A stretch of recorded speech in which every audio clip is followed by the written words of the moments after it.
Yo, c'est Vega et bienvenue pour la review du chapitre 20 de Boruto, True Blue Vortex. Alors, un chapitre dans lequel je suis, mitigé. J'ai pas apprécié, je sais pas où j'en suis vraiment avec True Blue Vortex. Je sais pas, j'accroche pas à True Blue Vortex. Ça a beau avoir des idées, il y a beau avoir des éléments assez sympathique. On va y revenir, on va en parler un peu du chapitre, on est là pour ça, évidemment. Mais je me dis, c'est tout ça pour ça. Après, peut-être que comme en les réalisant comme pour Dragon Ball Super, en réalisant par tome, ça va être mieux. Peut-être que ça va être plus digeste. Mais en tout cas, j'ai l'impression qu'il y a beaucoup de vide. Il se passe pas grand-chose, et ce qui se passe n'est pas franchement intéressant. Sauf un truc, c'est pas la fin. Mais on va revenir à la fin.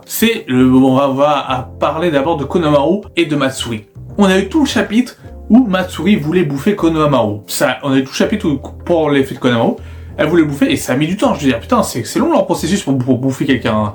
Et puis même Konohamaru qui dit qu'il va mourir, etc. Alors que non, il va se transformer en Shinju. Comme Sasuke serait mort, littéralement. C'est chiant. Sauf la fin du truc auquel je me suis pas attendu, même si j'aurais préféré qu'elle bouffe vraiment Konohamaru et que Konohamaru rejoigne les rangs ennemis en étant un Shinju, ce qui aurait pu être plus intéressant que ce qu'on nous a proposé, mais ce qu'on nous a proposé quand même sympathique. On nous a proposé un Konohamaru qui essaie de collaborer avec Matsuri et de jouer de ses sentiments. Il s'est rappelé les paroles de Shikamaru, et chacun de ses phrases et de ses actes prouve que il écoutait Shikamaru en train de faire son discours en disant c'est encore des êtres malléables, innocents, etc. Apprends-les, berne-les, etc. Manipule-les et quand ils ont baissé leur garde, tue-les. Voilà. Et Matsuri commence à pleurer, etc. Elle commence à regretter son geste parce qu'elle est amoureuse de Konohamaru. Voilà. Toute une histoire d'amour. De toute façon, tout le chapitre ça parle d'amour. Clairement, c'est... Dans True Blue Vortex, on est parti dans une histoire de romance qu'on n'avait pas forcément dans Boruto, Naruto Next Generation, ni dans Naruto. Il y avait une romance, Bobito Rin, etc., ce genre de choses, par exemple. Naruto et Sakura au début. Mais, j'ai pas l'impression que c'était aussi lourd. Parce que là, c'est lourd. J'ai l'impression que c'est très très lourd. J'ai l'impression que c'est lourd. Je sais pas, c'est peut-être que moi, c'est peut-être moi qui ai écrit et qui se dit que True Blue Vortex, c'est plus mon âge, que du coup, je ne suis plus la cible de True Blue Vortex. Pourtant, j'aime bien les mangas, l'histoire d'amour, etc., mais c'est pas ce que j'attends vraiment dans Boruto. Le développement de personnages de leur situation amoureuse est intéressante, mais en plus, il y a du combat, il y a tout, et c'est vraiment intéressant, mais il y a pas le petit truc en plus qui te fait dire waouh, c'est une dinguerie, il s'est passé des trucs super cool, franchement j'en redemande. Non, là je l'ai lu parce que fallait que je le lise, je savais même pas qu'il sortait aujourd'hui par exemple, j'étais pas au courant. C'est en me disant, attends, je regardais la date de sortie du chapitre 20, et je suis ah ouais tiens, il sort aujourd'hui, c'est assez marrant. Et donc du coup j'ai lu le chapitre, mais je ne savais pas qu'il sortait aujourd'hui même. Donc aujourd'hui où j'enregistre la vidéo, c'est-à-dire le 18. Mais sur mon gap sûr. Mais voilà. Donc Konohamaru dit pour commencer une relation spéciale, il faut que tu me donnes ta main. Voilà, donc ils se tiennent la main comme ça, et il utilise deux Rasengan pour lui piquer les deux mains. Je trouvais ça très marrant avec l'image de Shikamaru qui dit est très healé avec ça. Et il les fait des gros Rasengan pour essayer de la détruire Matsuri, sauf qu'il hésite à un moment de la tuer, et cet amour entre guillemets pour Matsuri, pour Mogi qui ressemble à Matsuri, l'a fait perdre le combat et n'a pas empêché de gagner du coup contre Matsuri. En gros, c'est un match nul qui s'annonce entre Matsuri et Konohamaru. Peut-être que Matsuri va se venger du coup, parce que là clairement ça fait 2 fois qu'il le trahit, 2 fois que Konohamaru trahit Matsuri sans y aller jusqu'au bout. Matsuri, je pense que si elle est pas conne, elle va le buter. Je vois pas d'autre raison. Konohamaru, normalement dans un truc logique, Matsuri elle se fait trahir 2 fois de suite. Qu'est-ce qu'elle va faire? Elle va buter Konohamaru, on est d'accord. Mais ça va pas se passer comme ça, mais normalement elle va le buter, elle va le bouffer, etc. sans aucun remords. Et s'ils font ça je dis oui. Je dis bonne idée, très bonne idée. Tuer Konohamaru, etc. Montrer que c'est plus dark. Parce que là, on a eu un truc où les gentils perdent. Parce que tu vois, c'est pareil pour Yodo, elle demande pourquoi elle défend Boruto, etc.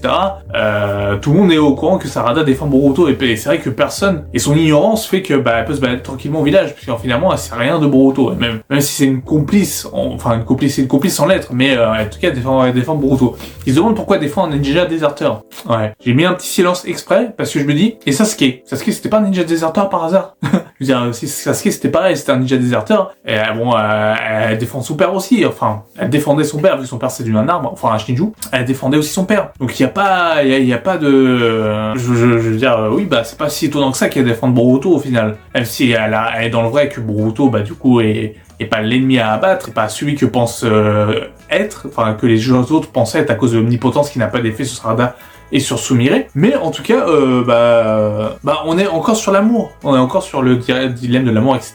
Et Sarada, elle a dit, enfin Yodo dit à Sarada, on se prend un coup dans le bide par Ryu, en disant, moi tu vas crever maintenant. Ça aussi j'ai bien aimé, je me suis dit, bon bah enfin il y a un peu plus de violence, plus d'impact, mais si tout le monde s'en sort, c'est dommage. Et Ryu dit, bah maintenant, la Uchiwa, la grande Uchiwa, tu vas buter Yodo. Tu fais bien. Et Yodo dit, bah maintenant tu peux te servir de ton pouvoir, pas que pour sauver Boruto, mais pour nous sauver tous. Et j'ai envie de dire, bah ouais, pourquoi ton pouvoir n'aurait pu servir que pour Boruto? Je sais que le Mangekyou Sharingan, il faudra nous l'expliquer déjà. Le Mangekyou Sharingan, il se réveille après un gros choc émotionnel. Pas forcément la mort de quelqu'un. Même si ça aurait été plus impactant la mort de quelqu'un pour Sarada pour activer le Mangekyou Sharingan, ce n'était pas le cas. Bon, j'ai fait ok, pas de problème. On n'a pas revu le Mangekyou Sharingan depuis 3 ans. Enfin, depuis 3 ans, depuis l'ellipse. Voilà. Sarada ne l'a donc pas utilisé vraiment, elle voulait le garder pour Boruto. Est-ce qu'elle sait que le Mangekyou Sharingan peut la rendre aveugle, si elle n'a pas le Mangekyou Sharingan éternel, ou pas? Ou est-ce qu'elle le gardait vraiment ce pouvoir que pour Boruto en se disant, bon bah voilà, maintenant je peux le faire quand je veux? Parce que si, bien sûr, elle peut l'utiliser quand elle veut, et que du coup, elle n'a pas besoin d'autres Sharingan, d'autres personnes pour pouvoir prospérer, bah ça serait con. Ça serait con, mais bon. Tu me diras, maintenant il y a une usine à Sharingan dans Konoha et avec les Shin. Donc, plus trop un problème du fait qu'il y a du Mangekyou éternel, vu que le nombre de Sharingan qu'il y a. Genre, tu as un Shin, tu prends les 2 Sharingan et tu te les greffes. Voilà. Enfin, je sais même plus s'il faut avoir un lien de sang pour ça. Je crois que oui, et j'ai oublié. Il faudrait que je relise Naruto d'ailleurs. Ouais, faut que je relise Naruto. Et donc, elle active son Mangekyou Sharingan, et grâce à ce Mangekyou Sharingan, elle peut enlever l'émail de fer de toutes les personnes qui étaient présentes et les absorber. Est-ce que c'est le pouvoir, un peu comme à la Kamui, d'absorption de choses et de le mettre dans une autre dimension? Peut-être. Mais en tout cas, Sarada éveille enfin son Mangekyou Sharingan en 20 chapitres, en 20 mois. Donc, en 1 an et demi, quoi. En 1 an et demi, elle a enfin activé son Mangekyou Sharingan et elle l'utilise. Donc on verra dans le prochain chapitre si ça va être utile contre Ryu. Ce combat s'éternise un petit peu trop, j'ai envie de te dire. Je disais que Boruto c'était du rush, Boruto Double Vortex c'était du rush, mais là je trouve que l'arc Suna, enfin c'est pas là, enfin l'arc Suna, s'éternise un petit peu dans l'aspect combat et blabla. On n'a pas eu grand chose pour 40 chapitres, pour 40 pages. On n'a pas eu grand chose finalement. On a eu l'éveil de Mangekyou Sharingan de Sarada, ce qui est quand même pas mal. On a eu les trahisons de Konohamaru et le Konohamaru qui se fait niquer juste derrière, ça peut être pas mal aussi. Et que ça, c'est à voir ce qu'ils vont en faire. Le chapitre en soi il est bien, comme il peut être mauvais.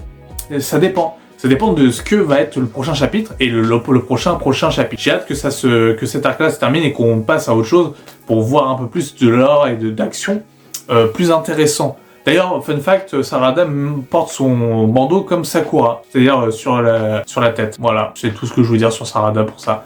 Mais en tout cas, Mangekyou Sharingan éveillé, je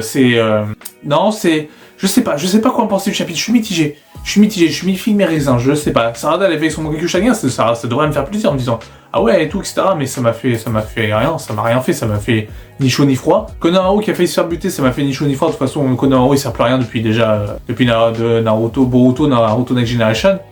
Et le fait que le combat ne soit pas encore terminé et qu'au final, je pense que ça va finir sur un statu quo. Et si ça finit vraiment sur un statu quo, on aura perdu beaucoup de chapitres pour ça.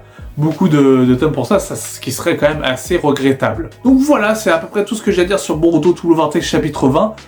Donc chapitre en conclusion, chapitre mi-figue mi-raisin, ça m'a pas fait plaisir, ça m'a pas non plus déplu, donc je ne sais pas trop quoi en penser. Mon avis global se reviendra sur la review du tome quand il sortira, parce que du coup il y aura les 4 chapitres d'un coup, ce qui sera peut-être plus digeste et se dire ah bah ouais en fait c'est beaucoup mieux comme ça passe beaucoup mieux. Je rappelle que le tome 1 et le tome 2 de Boruto Double Vortex sont disponibles aux éditions Kana et qui sont beaucoup plus digestes que les chapitres mensuels.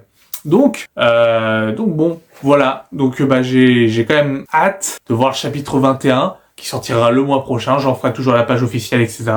Et la vidéo de la review. En tout cas, portez soin de vous. N'hésitez pas à liker la vidéo, à commenter. Et nous on se retrouve le mois prochain pour le chapitre 21 de Boruto Double Vortex. Sur ce, portez-vous bien et